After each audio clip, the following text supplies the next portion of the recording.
5 கை கொண்ட ஆடு, அதிசய தீர்த்தம், பசுமடியில் பால் குடிக்கும் பாம்புன்னு ஒரு அபூர்வ கோயிலை பத்தி தான் இந்த வீடியோல பார்க்க போறாங்க. நம்ம சேனலுக்கு புதுசா இருந்தா ஃபாலோ பண்ணிக்கோங்க. அந்த காலத்துல தம்பிக்கலை என்ற சித்தர் இங்க வாழ்ந்ததாகவும், அங்க பாம்பு ரூபத்துல சித்தர்கள் இன்னும் அங்க வாழ்ந்துட்டு இருக்கிறதாகவும் அந்த கோயில் வரலாறு மற்றும் அந்த ஊர் பொதுமக்கள் எல்லாம் சொல்றாங்க. இங்க பாம்பு, தேல் மாதிரி எல்லாம் இருக்க விஷப்பூச்சிகள் நம்மள கடிச்சா அங்க பானையில தர அதிசய தீர்த்தத்தை குடிக்கும் போது சீக்கிரமாவே குணமாகும்னு அங்க இருக்க மக்கள் எல்லாம் சொல்றாங்க.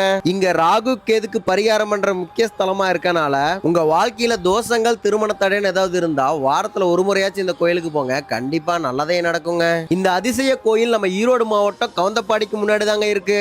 கூகுள் மேப் கூட கரெக்டா தாங்க கூட்டிட்டு போகும். சோ நீங்க அங்க போயிருக்கீங்கன்னா கமெண்ட்ல சொல்லுங்க.